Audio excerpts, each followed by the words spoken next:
Welcome to How to Paint a Simple Background with Watercolor. In this video, I'm just going to show you how to do a simple sky background for these daffodils. Now, the very first thing I want to do is I'm going to go ahead and lay down a clean layer of water to the background. I'm going to be really careful not to paint over the flowers. I don't want my flowers to be painted over.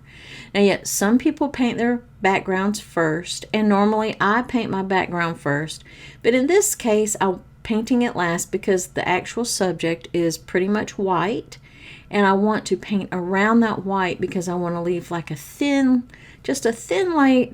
little gap of white between my flower petals and my background in some areas to give it a little bit of a glow. Now the brush I'm using is pretty much too small, so I'm going to go ahead and change to a larger brush. Always use a brush that fits what you're doing.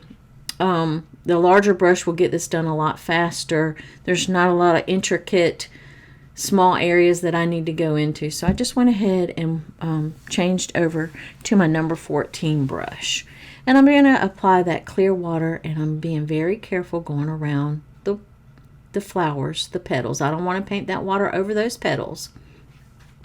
And then once I get that in, I'm going to go ahead and I have some cobalt blue here, and I'm just going to start dropping it into that water. Now you want to make sure that your background stays wet while you're doing this. If it dries, you're going to get some hard edges, so work fairly fast, being really careful around the edges of the subject. Also, a good tip is to just leave some lighter areas, maybe some white showing through. Don't paint it all a uniform wash of blue. You want those variations. It gives it the appearance of clouds, gives it a little bit more interest, and just makes a really prettier painting. Now I'm being really careful. I'm leaving some white, a little white, thin white edge on the very edge of those petals. So I'm not bringing the blue paint all the way up. I'm leaving that little glowy edge. It just gives it a little extra sparkle and pop. And I'm going to keep working my way around this top area. And I'm just dropping in the blues, and I'm letting the water do the work. Of course, water is the boss of watercolor. It's the boss of the paint. Wherever the water goes, the paint must follow, because water is the boss when it comes to watercolor paint, and the pigment will follow wherever you put the water. Now I've got a little flower here in the background. I'm going to paint around it. I want that flower to be blurry. I don't want it to have the same detail, because anything in the background that's further away from you, you want to depict that as more blurry with less detail. And I'll show you that in just a minute. In some areas, I'm just dropping in a little bit more blue just to darken it up and to really highlight those leaves. The darker colors right against those white leaves make those white leaves, I'm calling them leaves, petals, against those white petals just really make them pop. So now I'm just going to drop in some of that color to add that flower in the distance, and I want it to be blurry, so I'm not doing nice crisp hard edge details. I'm just letting it be blurry to give the indication that there's a flower behind there, but I don't really want to give it a lot of detail because it will take away from the flowers in the foreground. I'm just adding a little bit of yellow to that orange mixture that I dropped in first, and I'm just using the tip of my brush to just blend it around. And I'm picking up a little bit of the pigment because it was too wet there. And I'm just going to let that dry once I get that down in there. Now I'm going to go ahead with my brush, rinse it off. I've dried it on my paper towel, and I'm just picking up some of the background pigment to indicate the shape of the petals of that flower. I'm not picking up all the pigment because I want it to look like it's in the background, like there's some atmosphere between us and it. So I'm leaving a lot of that blue. I'm not trying to make those petals solid white. I just want to define their shape by lifting. I'm just taking the tip of my brush now, just mixing in some of the pigment where I see that it needs it. I'm going to come in between the flowers here. Go ahead and add my clear water just like I did on the upper portion. It's really, this is the simplest technique. It really makes a beautiful background. You don't have to put a lot of detail in it. What this really does is put the focus on your two flowers, on your subject matter. So the simpler the background, the more focus will be on your actual subject. Just keep that in mind when you're planning your backgrounds. And I'm just carefully dropping in the blue. Again, remembering to not do it in an even wash. We want it to be a little mottled. We want some of the white of the paper to show through. Some of the areas we're going to drop in more paint to make it a little darker. Just gives it interest, makes it look like possible clouds in the back. And just makes a really prettier product in the end, a really much prettier painting. Now we're going to go ahead and come to the bottom part of the flowers. And now this bottom part, remember, it's a little closer to the ground. The flowers are actually above this part, so it's going to be a little bit darker. So we're going to add just a touch of indigo blue to your cobalt blue to darken it up.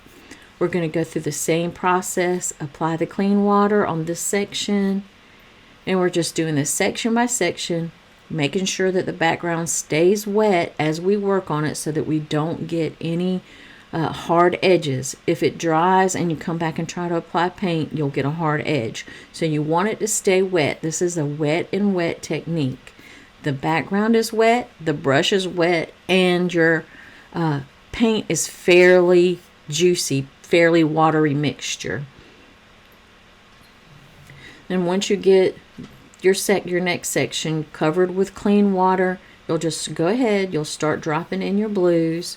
Again, put a little darker blue under the flowers. In this case, I mixed a little indigo with my cobalt just to make it a little darker, because this area is underneath the flowers and it's a little shaded, a little darker, even though it's in the background and it's a sky type background. It just making it a little bit darker makes it look just a tiny bit more realistic, and it also just gives you a little bit of variation, a little bit more interest, makes it really pop.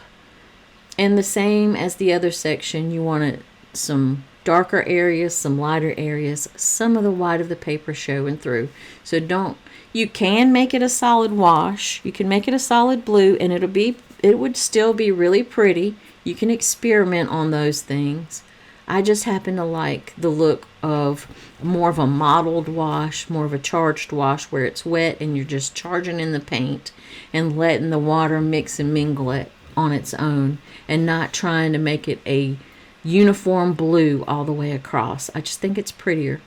But you can experiment and see which one you like the best. That's the best part about doing art. You do it your way. I give you a little guideline, and then you jump off and try some different things and make it your own. And now I'm just going into the smaller areas. I'm not wetting them first because the areas are so small. I'm just painting in a little bit of blue. Being careful not to paint over my subject. This is such a simple subject that this is really an easy background to do last. I don't always recommend doing your backgrounds last, because if you have a really intricate subject that has a lot of intricate edges, you can get yourself in trouble and it ends up looking a hot mess, and we don't like hot messes in watercolor.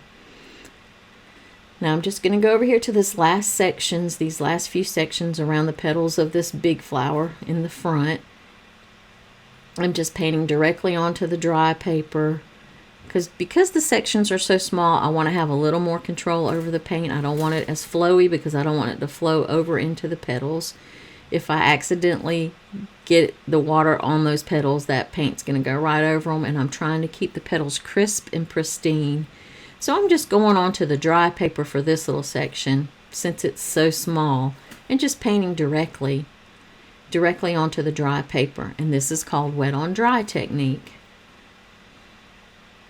Now I'm wetting it a little bit more here because it is a little bit bigger, but you see I've already added some of the pigment, and I'm just going to start layering it up and dropping it in more like I did on the larger sections. But that's because I have a lot more room on this area, and it's okay. I'm not worried about the paint getting out of control here, because it is a large enough section. I'm putting a little more indigo toward the bottom, more cobalt toward the top of this little section, leaving a little bit of white space, just coming in here and covering up the very edge all the way to the tape. And when you remove that tape, you'll have that beautiful white margin. So I always like to tape my paintings off so that when I take that tape off, I have a pretty pristine white margin. And there you have it, a very simple, very easy, really 1 to 2 color background that is gorgeous. So if you're interested in watching the complete daffodil tutorial, it can be found in my online membership Viv Studio at www.artwithviv.com. I would love to see you there.